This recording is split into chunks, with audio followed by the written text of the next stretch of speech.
Kami percaya pagi ini ada Tuhan di tempat ini. Amin. Ada Engkau Tuhan di tengah-tengah kami. Dan tidak ada hati yang tertutup dari pandangan-Mu Tuhan. Kami percaya Engkau melihat kedalaman setiap hati kami. Dan Engkau mengerti apa yang menjadi doa, tangisan dan seruan dari anak-anak-Mu. Pagi ini kami mau datang menghampiri Engkau dengan hati yang lapar dan haus akan Engkau Tuhan. Kami percaya bahwa sebuah sentuhan ketika datang dari tangan Tuhan, apapun bisa terjadi.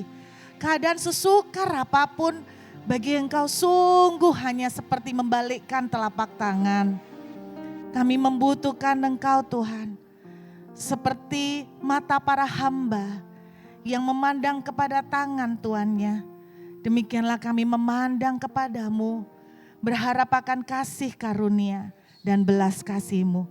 Berbicara buat kami semua Tuhan, hati kami siap, segala hormat kemuliaan hanya bagi nama Tuhan sampai selama-lamanya di dalam nama Yesus. Haleluya, amin. Puji Tuhan, silakan duduk. Ibu-ibu yang luar biasa, ada juga bapak-bapak, silakan duduk. Apa kabar semuanya? Shalom. Saya harus ucapkan apa ini? Terdekat adalah Happy Valentine nih. Bagi yang merayakan. Kan gak selalu untuk pacaran dong. Bener gak? Bisa sayangnya orang tua ke anak. Bisa sayangnya anak juga ke orang tua. Bisa kepada sesama. Betul kan Bapak Ibu? Saya melihat beberapa wajah di sini masih agak lesu, mungkin baru bangun, jadi belum jangkep saudara. Coba colek sebelahnya bilang begini, senyum dikit dong, jangan pelit-pelit. Puji Tuhan. Bapak Ibu, kira-kira minggu lalu saya diundang oleh sebuah perusahaan di Jakarta. Perusahaan pabrik besi, bahasanya pabrik besi.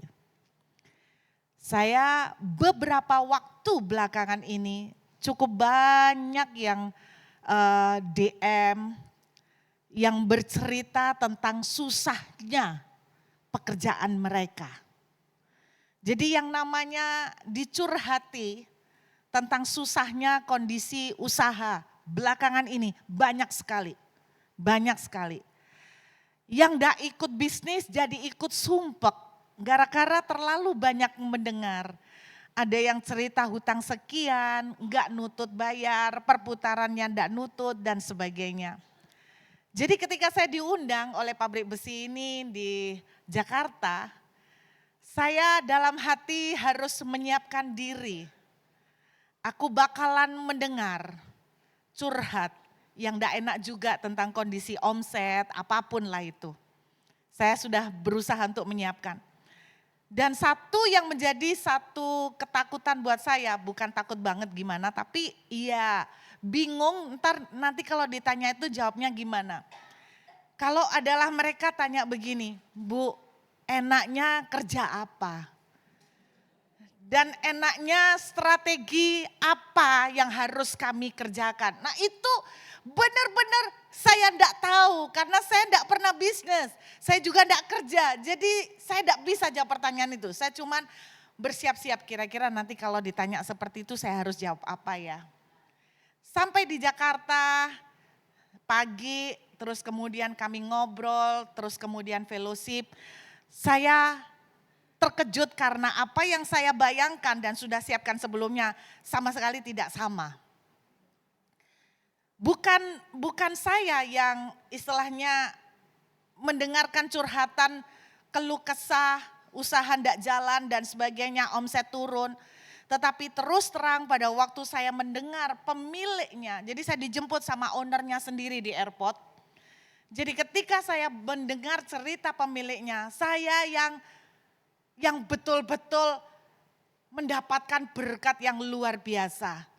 Singkatnya, dia tuh cerita begini, sejak COVID Bu, orang banyak yang susah sejak COVID, betul ya Bapak Ibu ya? Betul ya?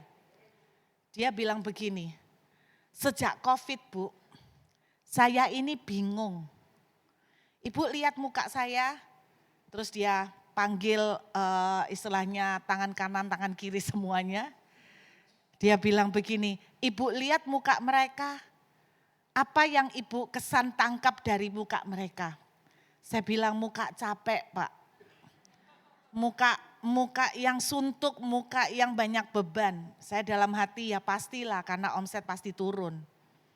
Dia bilang betul Bu, muka kami capek. Sejak akhir tahun kami semua kurang tidur. Kenapa Pak? Karena orderan yang datang di luar kapasitas kekuatan kemampuan kami. Sehingga kami kurang tidur. Sampai saya ketakutan Bu ketika menerima telepon atau mendapatkan email orderan. Saya ketakutan. Dan saya berdoa sama Tuhan, tolong jangan dulu. Tolong tahan dulu Tuhan, tolong tahan dulu. Dia bilang begitu loh saudara. Saya sampai begini Bu, ketika orderan itu berkurang, turun, ibu tahu haleluya. Karena kami kewalahan, dia bilang begitu. Terus saya tanya sama dia, Pak sejak kapan ini terjadi? Sejak zaman COVID Bu. Loh waktu COVID itu rame Pak, rame. Sampai membludak, sampai kami itu kewalahan dari sejak COVID Bu. Dia bilang begitu. Sebentar Pak, saya ini bingung. Jadi dia itu punya pabrik besi itu 2, yang satu mentahan, yang satu bentuk dijadikan bentuk jadi seperti furniture dan sebagainya. Dia bilang malah yang aneh waktu COVID, yang furniture ini yang rame ndak habis-habis sampai kami kewalahan staf kurang. Ndak nutut tukangnya. Pak kok bisa waktu COVID rame Pak? Dia bilang begini, karena orang kan banyak ke lockdown Bu. Iya, jadi orang tuh kan banyak di rumah. Iya, nangkap. Jadi orang karena banyak di rumah mereka sibuk merenovasi rumah. Jadi nganggur, betulin renovasi furniture. Iya masuk akal Pak, tapi yang enggak masuk akal waktu COVID juga duit kan enggak jalan. Bagaimana mereka sibuk ngerenov rumah, bagaimana mereka sibuk beli furniture. Sedangkan untuk COVID aja mereka was-was bagaimana harus dapat makan.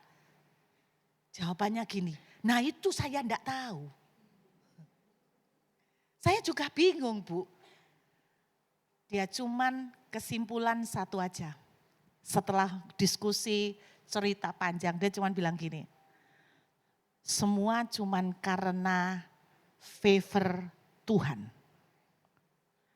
Tidak bisa dijelaskan fenomena ini. Seluruh dunia banyak mengeluh, kondisi finansial, kondisi ekonomi mengeluh. Tapi entah kenapa dia dapat orderan sampai kewalahan. Itu tidak bisa dijelaskan secara hukum matematika. Semua cuman karena favor. Dia jawab gitu. Saya diberkati. Ini yang saya mau sharing pada semua teman-teman pagi ini. Coba buka Mazmur 23 ayat yang ke-6. Saya percaya kita hafal ayat ini karena kita juga hafal lagunya. Mazmur 23 ayat yang ke-6. Saya mau konsentrasi pada ayat yang ke-6. Kebajikan dan kemurahan belaka akan mengikuti aku seumur hidup. Ini dalam bahasa Inggris itu diterjemahkan dengan kata grace, anugerah. Tetapi juga dalam bahasa aslinya pakai kata charis yang punya arti juga favor. Jadi saya lebih suka pakai kata favor. Kebajikan Tuhan dan favor Tuhan akan mengikuti aku seumur hidup. Ibu bapak pernah bayangkan seumur hidup berarti tidak ada masa istirahat. Tidak ada yang namanya cuma jalan 1 minggu, 2 tahun berhenti favornya. Atau jalan cuma 1 tahun, tahun ke depannya sial melulu. Itu tidak ada seumur hidup. Dan aku akan diam dalam rumah Tuhan sepanjang masa. saya mau fokus pada favor. Kata yang dipakai bahasa Indonesia adalah mengikuti. Mengikuti. Pada waktu saya ketemu ayat ini, wow keren banget. Bukan mengikuti, kalau mengikuti, ya saudara tahu mengikuti ya. Saya jalan, ya dia bayang-bayangin saya. Betul enggak? Mengikuti kok. Berarti kalau ngikutin bayang-bayangin saya, bisa nyentuh, bisa juga enggak. Pokoknya yang dia ada di dekat saya, tapi bisa menyentuh saya, bisa juga enggak. Namanya juga mengikuti. Betul? Tapi bahasa aslinya bukan mengikuti. Saya mau langsung terjemahkan dengan bahasa Indonesia yang bebas. Jadi bahasa aslinya punya pengertian mengejar sampai menerkam. Coba bayangkan. Favor Tuhan mengejar aku sampai menerkam, memakan habis aku. Wah, kira-kira seperti itu. Menerkam, berarti pasti nyentuh enggak? Pasti nyentuh. Berarti menyentuhnya pun bukan cuman til gitu kan. Berarti menyentuhnya seluruh keberadaan kita dibungkus dengan yang namanya favor. Artinya kemana kita jalan bukan cuman mudah-mudahan ada favor Tuhan terjadi. Tapi seharusnya kalau menurut ayat ini kemanapun kita jalan setiap menit, setiap tarikan nafas kita. Favor Tuhan itu membungkus kita, kita tuh ada di dalam favor Tuhan. Apa artinya kalau favor Tuhan membungkus kita Bapak Ibu? Artinya begini, kondisi sulit. Kondisi yang tidak mungkin kita atasi dengan kekuatan kita. Selalu akan ada kemurahan Tuhan itu terjadi. Seperti pabrik besi ini, kondisi sulit. Orang-orang mengeluh omset turun, tidak masuk akal. Tapi dia membludak, ini yang menurut saya menerkam. Ini yang menurut saya menerkam dia, membungkus dia. Sampai favor Tuhan, dia bilang begini, Tuhan aku sesak nafas, kasih aku sempat. Aku tak ambil nafas dulu. Orang kalau dicengkram, dipiting gini, kan kadang-kadang, sebentar. Anda bayangkan kalau favor itu sampai meeting kita. Tahu meeting? Bukan meeting pertemuan, meeting. Meeting. Saudara tahu dipiting. Bukan kepiting, ya, dipiting, kita digulatin, ya toh, kita digulatin sampai orang ini bilang gini, Tuhan, tolong Tuhan, Tuhan tolong. Ketika omsetnya, orderannya turun, dia bilang, haleluya, haleluya, aku bisa tidur sebentar, aku bisa tidur sedikit lebih lama. Anda bisa nangkep, beda sekali dengan kata mengikuti. Berarti kalau favor Tuhan terjadi seperti ayat 6, kondisi sukar itu pasti akan selalu ada. Dan saudara dan saya pasti akan selalu terbatas untuk mengatasi. Apapun itu, mau kondisi ekonomi, kondisi rumah tangga, soal anak-anak, saudara sering bilang, aku enggak sanggup ngasih tahu, anakku keras. Ini sudah di luar kemampuan. Mungkin anakku pacaran dengan orang yang aku tidak setuju. Aku tidak bisa ngasih tahu, sudah termakan oleh cinta. Ada hal-hal di mana saudara terbatas, tidak bisa melakukan. Saya mau tanya sama Bapak Ibu, siapa yang pagi ini dalam kondisi Anda sedang menghadapi keterbatasan. Di mana saudara bilang begini, sebetulnya secara kekuatan aku tidak mampu, tolong angkat tangan. Oh tidak ada ya? Sekali lagi, saya mau lihat atau tangannya terlalu pendek, tolong angkat tangan. Oh, banyak sekali. Berarti sekarang ada sikon di mana Bapak Ibu tidak sanggup. Betul? Secara hitungan juga tidak sanggup. Secara di atas kertas juga tidak masuk. Setuju? Siapa yang begitu angkat tangan lagi? Oke, disinilah peran favor terjadi. Kita butuh favor di mana hal-hal yang tidak bisa kita lakukan lagi. Kita bilang Tuhan aku sudah tidak sanggup, aku tidak mampu, aku sudah tidak tahu apa yang harus aku lakukan.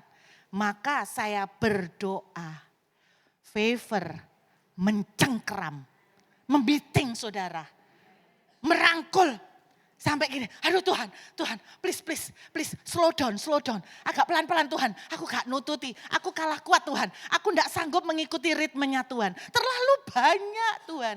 Ini yang saya bilang sama mereka, owner dari pabrik besi ini. Pak, itu namanya happy problem. Serius, happy problem.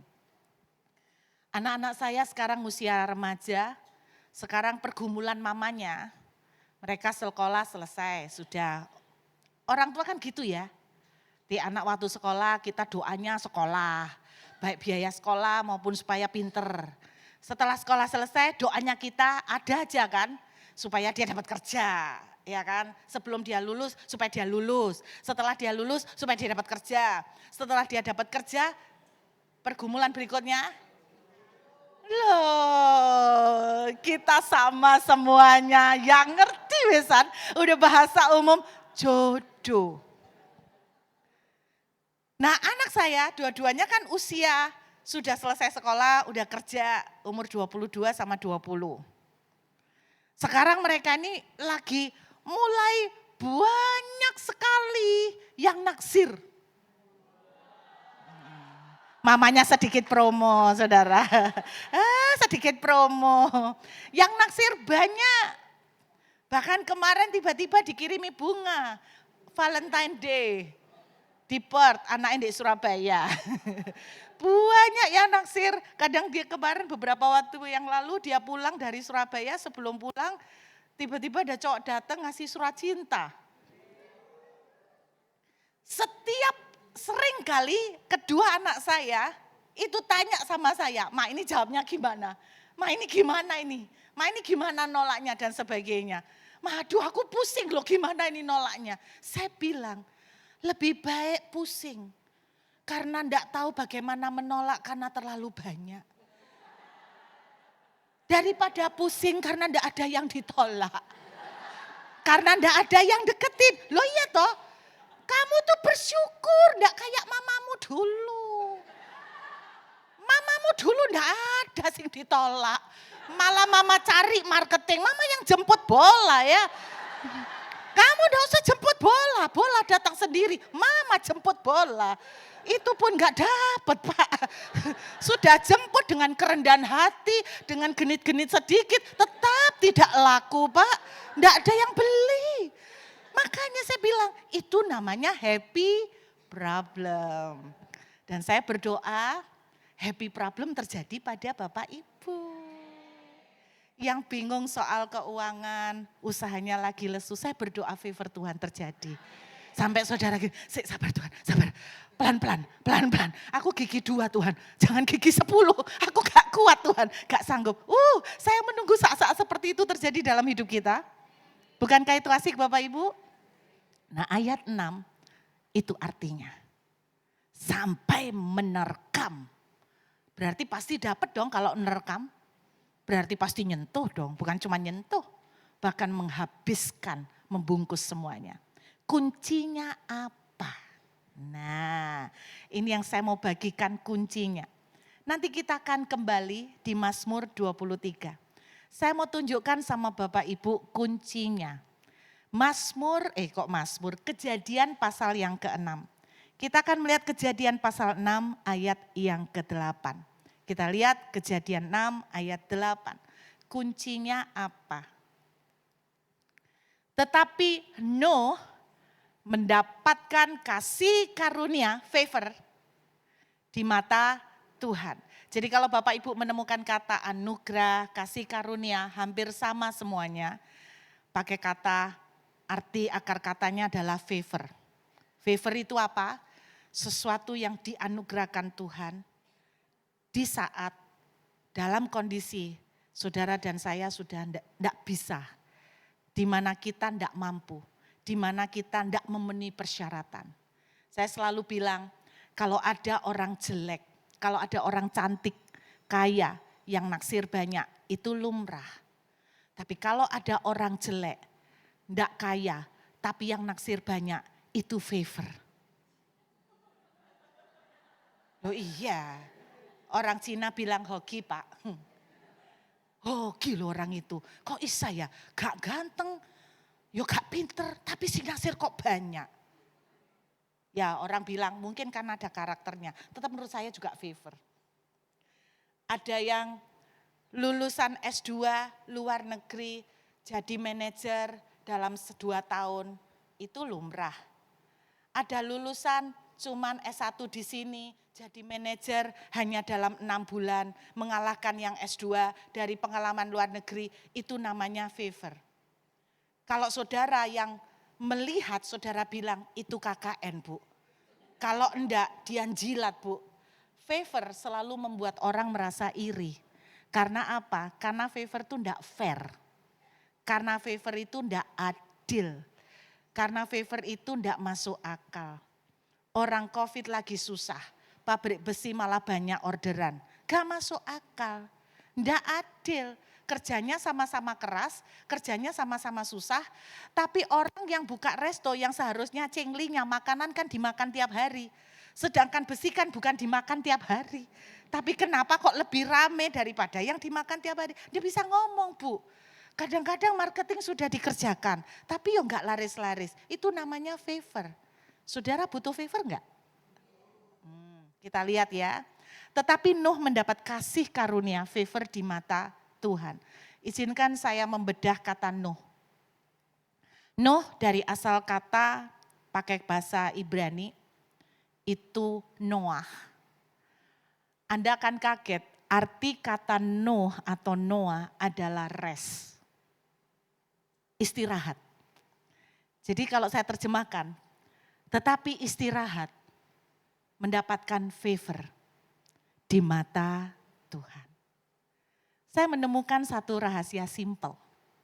Anda mau mengalami favor itu mencengkram? Rest. Maksud dari rest itu bukan gak kerja. Pabrik besi ini tetap kerja. Maksud dari rest bukan kita nganggur di rumah sembahyang melulu, tidak. Karena Alkitab bilang kalau kamu tidak mau kerja jangan makan. Tapi maksud dari rest adalah istirahat secara internal. Hati dan pikiran kita istirahat. Saya mau tunjukkan pada Bapak Ibu, ternyata kekuatan atau kuasa dari rest ini sangat besar. Anda akan sering temukan kata-kata di Alkitab, evil atau jahat. Tahu toh? Banyak kan di Alkitab kata-kata jahat. Di Kejadian 6 aja juga sudah disebutkan beberapa kali. Tetapi manusia tampak jahat di mata Tuhan.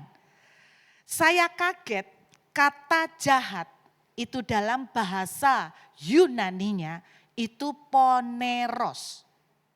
Poneros. Bukan ponari, poneros. Anda pasti hafal dengan ponari ya. Poneros. Sangat mengejutkan, Anda tahu poneros itu punya beberapa definisi, 2 definisi. Definisi yang kedua ini yang sering diartikan orang, jahat, hatinya jahat, melakukan hal-hal yang jahat. Itu arti kedua. Tetapi mengagumkan definisi poneros atau jahat yang pertama, nih saya bacakan buat saudara. Penuh dengan kerja keras ngoyoh. Tertekan dengan kerja keras ngoyoh. Tertekan oleh kekhawatiran, kecemasan, ketidaktenangan. Ternyata di mata Tuhan itu jahat. Kaget saya. Jadi Bapak Ibu jangan Anda pikir kalau Anda penuh dengan sumpek dan khawatir. Anda itu berkenan di mata Tuhan. Anda tidak tenang, itu jahat di mata Tuhan. Nah rupanya Tuhan menemukan Noah rest, istirahat di hadapan Tuhan. Disitulah Tuhan menurunkan favor-nya. Saya kasih salah satu contoh lagi Bapak Ibu. Coba kita buka kitab Ayub. Nah, saudara pasti tahu ya, kitab Ayub. Ayub pasal yang ketiga ayat 24 sampai dengan 26. Saya kasih dulu landasan Alkitab supaya Bapak Ibu ngerti gimana kita mesti istirahat. Ayub pasal 3 ayat 24 sampai 26. Karena ganti rotiku adalah keluh kesahku. Jadi Ayub ini mengeluh. Dan keluhanku tercurah seperti air. Berarti Ayub ini sambat, nersulo, nelongso, sak dulur-dulurnya mengeluh, bersungut-sungut, tercurah seperti air. Berarti kan mungkin yang namanya gremeng itu banyak ya. Mungkin banyak sekali sampai seperti air, bahkan mungkin dengan air mata. Lalu kita lihat ayat selanjutnya. Karena yang kutakutkan, itulah yang menimpa aku, dan yang kucemaskan itulah yang mendatangi aku. Berarti sebelum ada sesuatu yang mendatangin Ayub, dia cemas dulu. Betul enggak?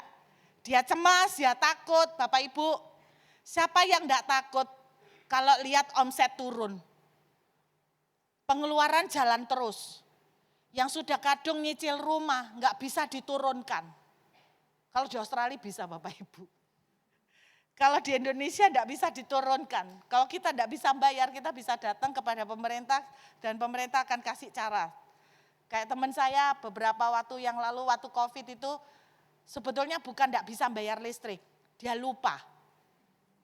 Dia lupa tidak bayar listrik. Masalahnya lupanya sampai 2 bulan. Tidak sama kayak di Indonesia, lupa 1 bulan aku dipedot.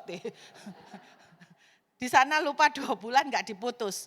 Lalu dia ditelepon sama pihak PLN-nya. Ditanya, kamu ngalamin kesulitan ta? Dia sebetulnya enggak sih, tapi dia itu lupa. Ya dengan santai dia jawab, oh iya, dalam hati kesulitan untuk mencari waktu buat bayar. Terus kemudian yang mengagetkan sama PLN-nya, enggak pakai ditanya macam-macam, suruh menyerahkan bukti kemiskinan atau bukti enggak bisa bayar, enggak pakai surat-suratan begitu. Langsung sama PLN-nya serem loh Bapak Ibu. Seremnya gimana? Langsung dia dibebaskan dari yang 2 bulan itu, plus dia dikasih gratis selama 3 bulan ke depannya. Saya mau niru gitu, takut sama Tuhan Bapak Ibu. Janganlah, jangan. Saya pernah terlambat bayar, saya mau jawab tak biarno aja sampai 2 bulan kayak teman saya. Tapi orang Indonesia bahaya, banyak drama gini. Takut Bapak Ibu, enggak. Jadi Anda bayangkan siapa yang enggak khawatir ya. Listrik jalan terus, cicilan rumah jalan terus. Terus kemudian omset turun.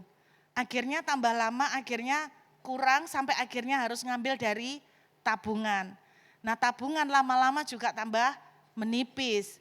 Akhirnya di sini mulai ngitung, terutama yang pinter. Yang enggak pinter bersyukur, karena enggak punya otak jadi enggak bisa ngitung. Yang paling stres, yang paling gampang stres tuh yang pinter. Serius. Yang paling susah punya iman soal duit itu adalah orang-orang yang lulusan accounting, lulusan finance itu paling susah iman soal duit. Soalnya pinter ngitung. Saya kurang pinter ngitung, haleluya. Makanya saya iman soal duit tidak terlalu berat. Karena apa? Kurang pinter ngitung. Nah saudara, Anda bayangkan itu worried, khawatir, cemas, betul enggak? Ini yang dialami oleh Ayub.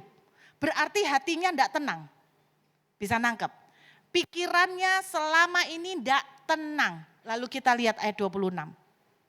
Kita lihat. Aku tidak mendapat ketenangan dan ketentraman. Aku tidak mendapat istirahat. Tetapi kegelisahanlah yang timbul. Anda perhatikan urutannya. Ayub itu tidak tenang.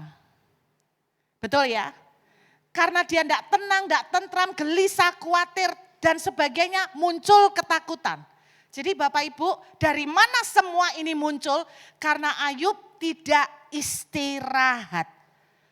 Anda lihat, Ayub tidak mendapat istirahat. Anda boleh cek, kata istirahat di sini adalah Noah. Jadi Nuh, Anda bayangkan, karena gak ada rest di hati sama pikiran, muncul khawatir, muncul ketakutan. Kalau Bapak Ibu sudah mulai banyak khawatir, berarti sederhana. Anda tidak rest. Dan Anda tahu, kalau Anda tidak rest, jangan harap ada favor. Anda mau favor, rest. Rest dulu, istirahat dulu. Saya mau tanya sama Bapak Ibu, pada waktu Ayub mengalami penderitaan, satu persatu habis, keluarganya mati, harta habis, dia kena penyakit. Menurut Bapak Ibu berapa lama Ayub menderita itu? Ada yang tahu enggak? Ada yang tahu enggak berapa lama Ayub itu mengalami penderitaan mulai dari hartanya habis, keluarganya mati, anak-anaknya habis semua, sampai sakit penyakit kulit. Bapak Ibu berapa lama? Berapa Bu? 7 tahun. Ada lagi? 5 tahun? 4 tahun? Oke, itu yang kita salah mengerti semua. Selama ini kita mengerti tahunan kan. Saya kasih tahu, penderitaan Ayub itu terjadi habis semuanya itu 9 bulan. 9 bulan habis semua. Nah Anda tahu kenapa? Awalnya karena Ayub tidak rest. Kok bisa burut Ayub tidak rest? Kita akan lihat Ayub pasal 1. Kalau Anda melihat dari Ayub pasal 1, Bapak Ibu mengingat gak? Tuhan itu memuji kesalehan Ayub. Tapi saking salehnya, Anda tahu apa yang paling panik Ayub selalu lakukan? Ada yang tahu? Setiap hari Ayub panik. Panik apa? Jangan-jangan anakku hari ini berbuat dosa, jangan-jangan anakku mengucapkan perkataan yang salah. Ini ketidakistirahatan Ayub secara rohani.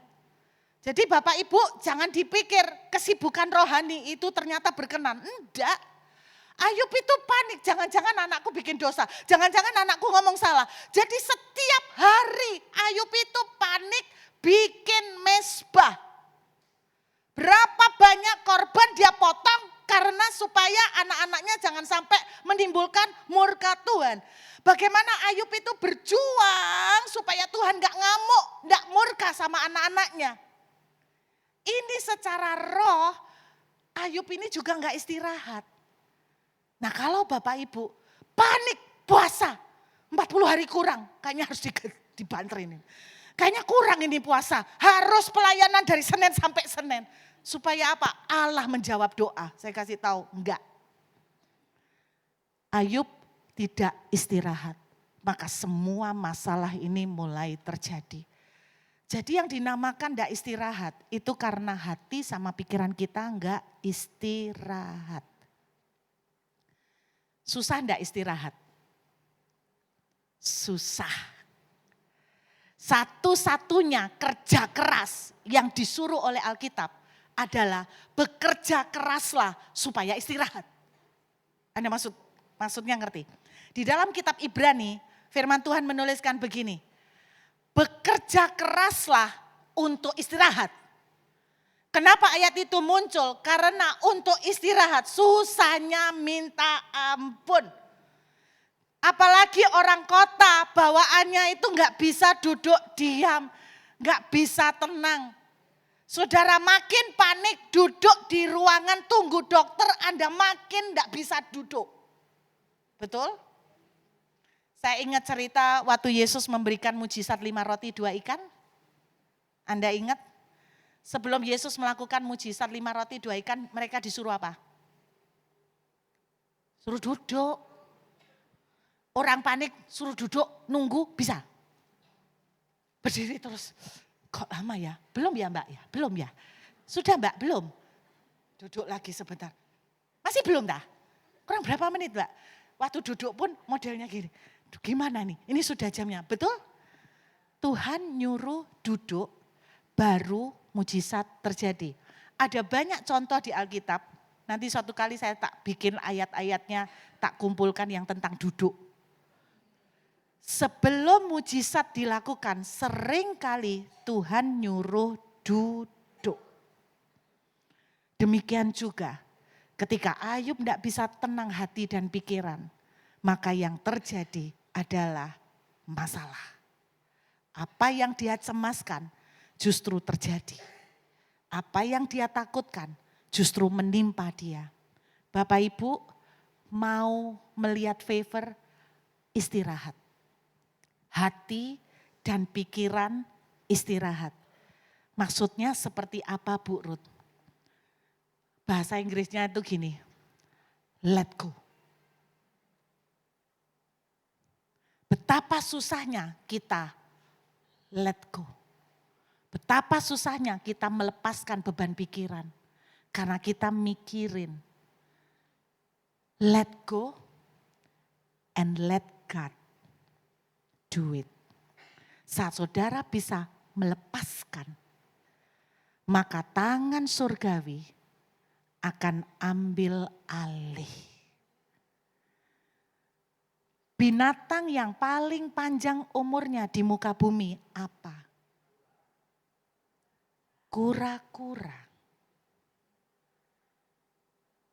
Anda tahu ternyata singa itu yang hidup di kebun binatang dengan singa yang hidup di hutan rimba lebih panjang umurnya. Anda pikir kan pasti yang dilepas di hutan rimba. Salah. Lebih panjang umurnya yang di kebun binatang.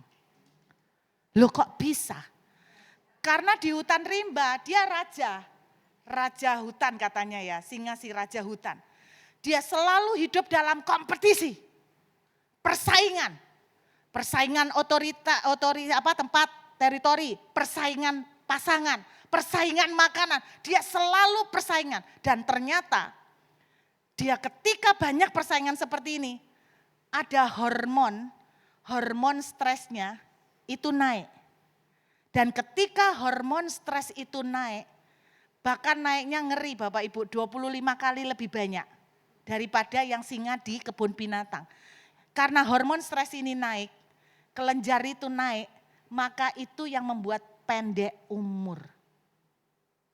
Binatang yang paling panjang umurnya, kura-kura. Anda lihat, dia tidak tahu apa yang akan terjadi.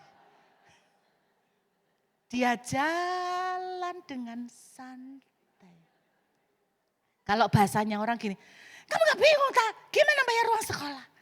Ya gimana lagi? Dijalani saja. Lu terus gimana besok? Lihat besok. Saya pikir orang-orang flegmatis itu adalah orang-orang yang berbakat umur panjang. Anda tahu orang flegmatis, orang sanguin, saya adalah orang yang paling gampang panik. Saya harus bertobat, karena saya masih mau lihat cucu. Karena apa? Ketika orang sanguin itu ada apa-apa langsung, gawat, mateng, mampus, cilaka, aduh yang apa ini, gimana ini? Nah, cepat mati kan? Bahaya, karena kelenjar adrenalinnya jadi membengkak. Itu stres, memperpendek umur. Mau umur panjang? Bukan pakai botok. Bukan pakai filler, thread lift, facelift, high full lifu. Apa meneng iku jenenge? High full lifu diodot sana, diodot sini. Tapi saya percaya begini loh, hati yang gembira itu katanya obat. Lah gimana hati gembira kalau enggak tenang? Berarti disuruh tenang, disuruh rest, let go. Kadang-kadang kita perlu, mungkin bahasa saya gini, kita perlu belajar rada cuek dikit ya. Rada tahan banting. Suami ngapa-ngapain gini-gini, kayak kura-kura gimana?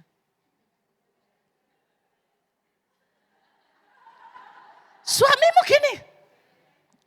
Oh iya. Panjang umur Bu.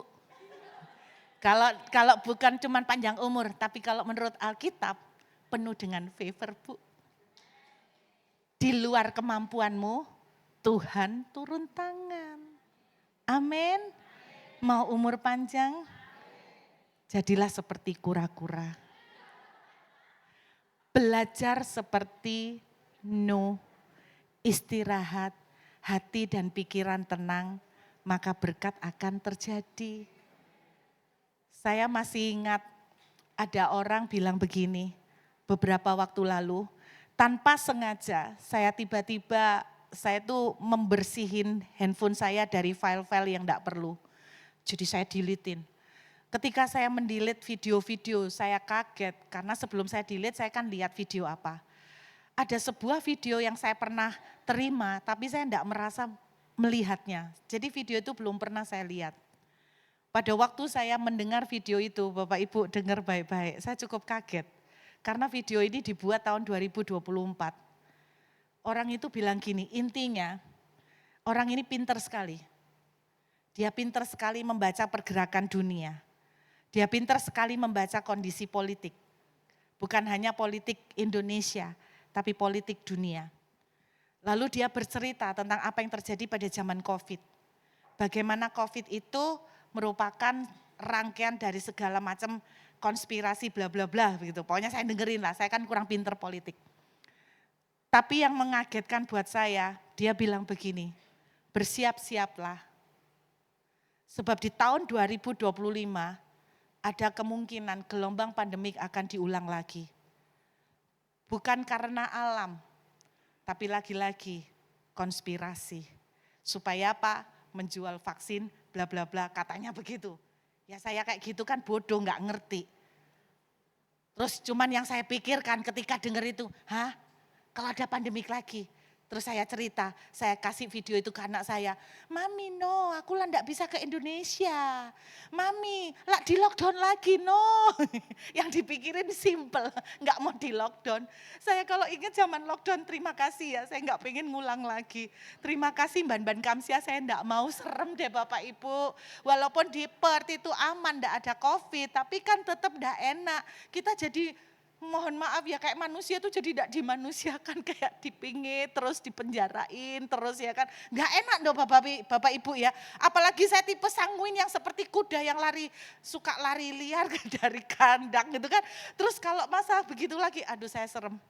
Waktu dia cerita begitu Bapak Ibu, ada sempat muncul rasa was-was di hati saya. Bagaimana kalau pandemik itu terjadi? Ini versi orang bukan rohani ya. Kalau versi rohaninya ada pendeta-pendeta yang menubuatkan bahwa akan terjadi pandemik lagi. Yang lebih ngeri daripada COVID. COVID aja sudah tidak seneng saya. Iya toh. Tapi lepas dari itu terjadi atau enggak, pada waktu saya mendengar video itu saya sempat ada rasa was-was dan khawatir. Saya tidak pengen mengulangi masa-masa lockdown. Saya tidak ingin mengulangi. Tapi kemudian saya sembahyang Bapak Ibu. Saya sembahyang. Tuhan, Ruth ini kok jadi takut ya denger video ini. Gak jadi tak hapus. Karena mau tak dengerin lagi, tak dengerkan ke anak-anak. Kok ngeri ya Tuhan. Tuhan cuman sederhana bilang begini. Bukankah kamu sudah terlatih di zaman COVID? COVID itu sudah merupakan latihan.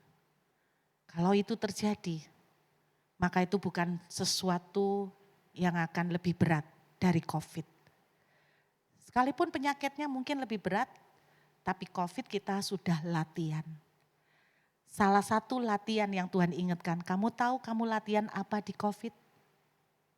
Tuhan, aku masih ingat di COVID, nggak ada duit, bank ketutup semua, aksesnya ketutup, kemudian nggak dapat kerja, karena aku visa turis. Tuhan bilang, hidup kan? Bukan hanya survive, tapi bunder kan? Tambah gemuk kan? Apa yang kamu lakukan pada waktu COVID? Enggak, gak tidur Bu. Oh Ibu tidur ya, enggak apa-apa dah. Kalau itu bisa membuat hatimu istirahat, tidurlah. Apa yang kamu lakukan di waktu COVID? Tuhan ingatkan lagi. Di waktu COVID itulah saya paling banyak rest sama Tuhan. Stres mikirin akses bank enggak punya, percuma. Apakah dipikirin terus tiba-tiba bank dibuka aksesnya? Tiba-tiba langsung mobile banking tuh nyala. Enggak, rest. Apa yang saya lakukan ketika khawatir? Saya masuk kamar, saya cuman nyanyi. Bahkan seandainya pun saking khawatirnya enggak bisa nyanyi, suruh YouTube yang nyanyi. Bapak Ibu ngapain? Kayak kura-kura, melek, merem, melek, merem. Nikmati Tuhan. Ketika lagunya berbunyi, oleh karena kemurahan Tuhan. Melek merem lah. Enggak usah ikut nyanyi. Mungkin air mata berlinang, tapi hati dan pikiranmu rest dengan Tuhan. Anda ingat 5 roti 2 ikan? Sebelum mujizat terjadi, Yesus menyuruh mereka duduk. Baru mujizat terjadi. Tapi yang mengerikan, yang sering kita lakukan, murid-muridnya yang satu bilang begini, Tuhan 5 roti 2 ikan yang kita punya sedikit. Murid yang satunya, Tuhan 5.000, orangnya kebanyakan. Yang satu ngeliat roti sama ikan. Yang satu ngeliat orangnya kebanyakan. Tidak ada dari mereka yang melihat ke Yesus. Padahal mereka tahu Yesus pernah menyembuhkan banyak sakit. Yesus membangkitkan orang mati. Tapi mereka lihat roti dan ikan. Dan lihat 5.000 orang. Tidak ada yang lihat Yesus padahal pencipta alam semesta, raja di atas segala raja, pencipta kehidupan ada di depan mereka tapi tidak pernah mereka lihatin. Saudara, ini yang harus kita kerjakan kalau mau mengalami favor. Rest, jangan lihat 5 roti 2 ikanmu. Anda lihat saldo, Anda stres. Anda lihat omset, Anda stres. Anda lihat kondisi di luar, Anda stres. Kenapa tidak ada dari kita yang lihat Yesus? Yesus sanggup loh. Yesus sanggup menentukan badai. Yesus sanggup membangkitkan orang mati. Aduh Tuhan, duit ini lah kecil sih di tangan Tuhan. Omset itu lah gampang sih. Tuhan lo mau ting gini aja, datang omset. Tuhan mau abrakadabra, enggak, belum ngomong abrakadabra. Cuman ting gini aja, bagi Tuhan cuman satu blink kejapan mata. Apa yang sulit buat Tuhan? Kenapa enggak ada dari kita yang melihat Yesus? Saya berdoa, Anda jangan lihat 5 roti 2 ikan dan 5.000. Jangan fokus anakmu yang keras. Jangan fokus semakin hari dilihat terus semakin keras. Jangan fokus itu. Lihat toh Yesus itu loh. Yesus itu gini aja jadi lembut. Bisa enggak? Yesus itu menyentuh sedikit aja. Membuat sebuah skenario segampang itu buat Yesus untuk bisa ngerubah. Kenapa lihat dia terus? Lihat Yesus. Istirahat. Amin. Tuhan cuman katakan, nak, kamu sudah berlatih di zaman COVID. Kalau itu terjadi, lakukan hal yang sama. Rest. Istirahat. Hati dan pikiran tetap tenang dengan Tuhan. Amin. Coba bilang sekali lagi sama sebelahnya. Saya tahu wajah-wajah Anda dari sini. Walaupun sudah dandan matanya kelihatan mata sumpek. Coba saudara ngelihat ke sebelahnya. Saya kadang enggak dandan tapi kan mataku enggak mata sumpek kan gitu. Kenapa Bu? Kalau enggak sumpek enggak ada masalah banyak. Tapi dipikirin juga percuma ya kan. Jadi enggak usah mikir. Makanya enak jadi orang bodoh itu. Enggak usah mikir Bapak Ibu ya. Tuhan memilih dan memakai orang bodoh untuk mempermalukan orang pandai katanya gitu. Jadi ayo kita berbahagia jadi orang yang rada bodoh sedikit ya, oke? Jadi jangan dipikirin Bapak Ibu. Coba bilang sama sebelahnya, sudah enggak usah dipikirin. Mau umur panjang kan? Mau umur panjang kan? Enggak usah dipikirin. Saya boleh mengundang pemain musik kembali. Saya berdoa teman-teman di Victory juga akan mengalami favor Tuhan. Kemurahan Tuhan terjadi. Amin. Saya berdoa di masa-masa apapun yang akan terjadi ke depan, kondisi sulit apapun. Bapak Ibu belajar dari pengalaman Ayub, makin panik makin datang masalah. Lihat, membuka celah buat iblis. Makin panik, makin mengundang masalah terjadi. Di mana-mana kalau orang panik itu mana ada yang mengambil keputusan dengan akal sehat. Makin problemnya akan makin runyam. Rest hati dan pikiran. Yang tadi angkat tangan, percaya, lihat Tuhan. lihat Tuhan. Amin. Saya bergumul mendoakan supaya anak saya dapat jodoh. Itu ya gak gampang. Kenapa? Jangan sampai ya, saya kan sering dengar cerita ibu-ibu. Orang bilang, wah anak ibu Ruth ayu aja loh, pasti laku. Pasti, ya saya bersyukur saya berhasil memperbaiki keturunan. Tapi kan orang gak bisa modal ayu tok. Sekarang juga kalau dapat pasangan sampai main tangan, serem. Waktu PDKT kayak baik-baik, kayak malaikat. Bener enggak? 5-10 tahun ke depan, who knows. Makanya buat saya ini paling berat daripada minta kerjaan. Kenapa? Karena itu seumur hidup. Buat saya enggak mudah. Saya cuman bilang begini, Tuhan, saya enggak bisa milih. Bahkan anak saya enggak bisa milih. Please tolong. Biar favor Tuhan mencengkeram dia. Enggak tahu gimana caranya mencengkeram dia. Jangan sampai dapat pasangan yang main tangan. Main perempuan.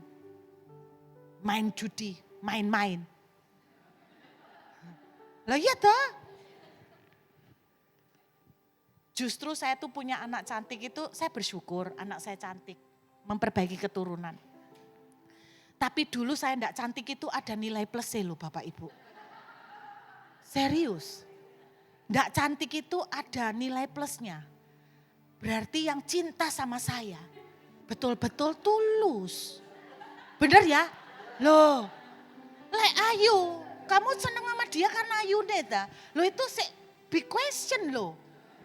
Justru posisi saya di saat aku lemah, kekuatanmu nyata itu bener. Aku ndak Ayu, itu bagus loh. Jadi yang naksir saya Pak Yopi itu, itu pilihan men.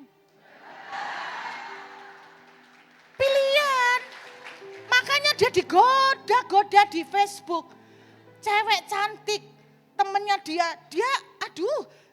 Makanya akhirnya dia hapus Facebooknya. Banyak sekarang yang muda-muda Ci, banyak karena kondisi susah. Dia lihat foto yang dipajang suami saya ganteng lagi. Makanya talako jangan majang foto kayak pejantan tangguh gitu. Model fotonya itu yang gini loh.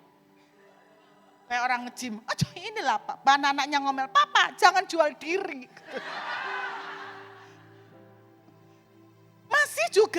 Masih juga di message di Facebook. Lucu suami saya jawabnya gini. Boleh kenalan dong? Dijawab sama suami saya, ngapain? Loh, ya untuk menambah pertemanan. Teman saya sudah banyak. Loh bukannya kalau situ bikin di Facebook kan berarti cari teman. Oh enggak. Loh kenapa situ bikin Facebook account? Karena nganggur. Loh kamu di mana tinggalnya? Di Australia. Wah hebat ya. Kerja apa di Australia? Dia pikir kan prospek tuh ini. Dideketin kan. Nganggur. Mana mungkin di Australia nganggur? Oh iya bener nganggur. Rumahnya di Australia di mana? Enggak punya rumah. Akhirnya mandek sendiri. Bayangin, itu banyak yang kayak gitu. Saya ini dengerin dia yo ketawa gitu loh. Tapi sempat ada yang nekat. Mengirimkan foto telanjang. Loh, tak kasih tahu setan tuh di mana-mana. Dia buka Facebook, suami kita mau buka Facebook pada saat di kantor, siapa yang bisa mencegah? Saudara dan saya enggak bisa jagain suami. Kita butuh favor Tuhan. Apalagi hari ini, semua tambah cantik. Kayak Korean. Susah jaga suami, kita butuh favor Tuhan. Dikirimi foto, malah dia tunjukin fotonya ke saya. Oh ini suami aneh. Jadi dikirimin foto sama cewek, yang itu teman SMP. Telanjang, cewek ini dari dulu naksir dia. Terus sekarang punya masalah sama suami. Orang bilang ya mencoba-coba cinta lama. Dikirimi foto telanjang. Lucu suami saya, ditunjukkan ke saya. Non, lihatan loh non, ada temen SMP ngirimi foto kayak gini. Kok ngapain ini? Lah ngapain dia gini? Ya enggak tahu, dia mungkin patah hati sama suaminya, rumah tangga enggak bagus, cari pelarian. Kamu lihat gini gimana? Bukannya cowok itu pintunya dari mata. Enggak aku lihat dia kok koyok sapi ya, daging putih. Suami saya tuh aneh-aneh kok jawabannya. Aku lihat dia itu kayak sapi putih itu loh, kayak seonggok daging non. Loh kok bisa seperti itu ta? Iya, geder-geder dikit itu langsung imajinasi itu ada. Enggak, sama sekali. Oh tapi Anda jangan bilang, jangan-jangan suami ibu ada kelainan. Apa istilahnya orang kelainan begitu ya? Oh enggak, suami saya tuh romantis loh. Diranjang, mau tidur, dia usap kepala saya, dia ngeliatin. Terus dia bilang gini, aku tuh bersyukur dapat istri kamu. Oh cewek kan di telinga. Langsung kelepek-kelepek. Langsung saya bilang, kamu pengen apa kok? Romantis suami saya. Kemarin jalan-jalan ke Cungkok. Sepanjang naik kereta di jalan, diam-diam dia ngeliatin. Kok kayak zaman dulu PDKT ya. Dia ngeliatin, terus dia diam-diam, dia gini. Kayak zaman dulu. Terus saya tanya, kamu kok bisa gitu kok? Aku tuh bersyukur punya istri kamu. Makanya kenapa cewek cantik itu kayak seonggok daging, itu favor. Hanya favor yang bisa membuat suami-suami ibu melihat mereka kunti-kuntilanak seonggok daging bu. Ingat gak istrinya almarhum Pak Yusak Cipto? Dia kan tahu suaminya itu rada mata keranjang, dia pengakuannya beliau. Saya sangat diberkati. Terus saya tanya, tante, terus gimana cara tante menjaga om? Om kan rada nakal. Saya ndak mampu menjaga om. Saya minta sama Tuhan. Tuhan aku butuh engkau. Aku ndak bisa jaga dia. Tuhan, rantai dia. Rantai.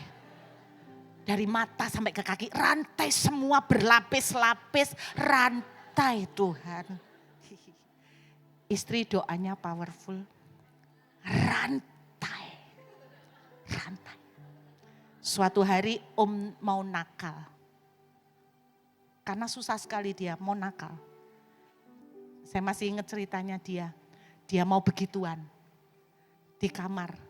Bapak cewek cantik, kelemahannya dia kan cewek pirang, mata hijau, itu kelemahannya dia. Lihat cewek-cewek blasteran bule, mau melakukan. Tiba-tiba om itu cerita, saya di tembok melihat sepasang mata, jelas sekali kayak orang ngintip, ngeliatin. Terus saya bilang, kamu siapa? Aku Tuhan. Aku mau lihat. Ya jangan lihat, pergi. Kamu mau apa? Ya aku mau itu. Ya aku mau lihat. Detik itu juga beliau cerita, beliau berhenti tidak bisa melakukan itu. Saya dengar ceritanya ketawa, karena apa? Ini doa istri Pak, yang minta merantai. Favor Tuhan, kita tidak bisa jagain anak kita. Ya. Seketat-ketatnya enggak bisa jagain keluarga kita. Anda butuh favor, istirahat, datang bergaul dengan Tuhan, tenang dengan Tuhan, lihat Tuhan dan favor Tuhan akan turun. Yuk kita menghampiri Tuhan. Boleh saya minta pujian tadi? Kemurahan Tuhan.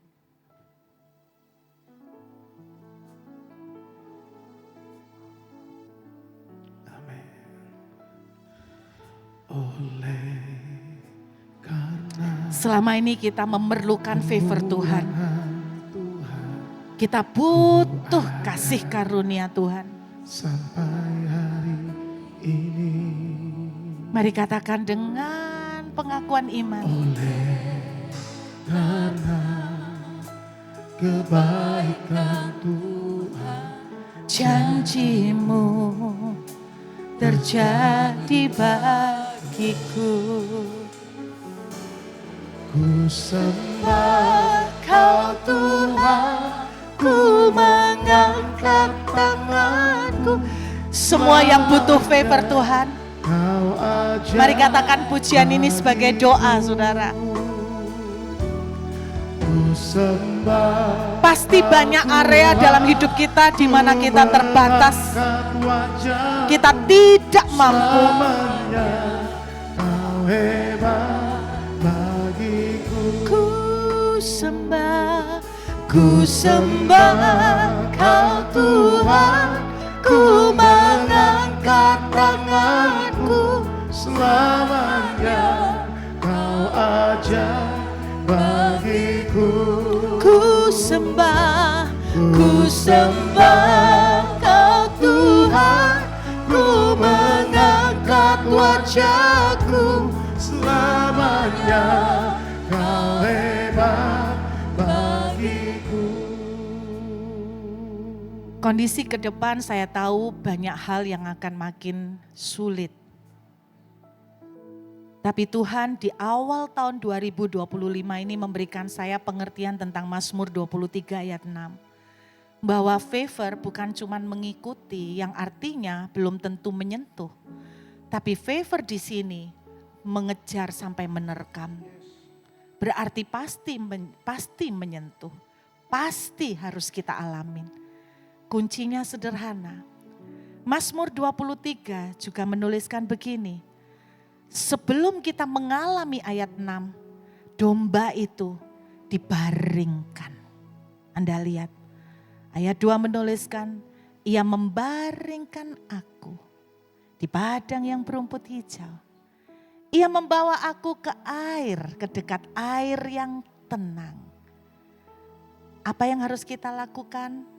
Let go and let God. Lepasin. Gak usah dipikirin sampai ngoyoh, diperjuangkan sampai berdarah-berdarah untuk ngerubah.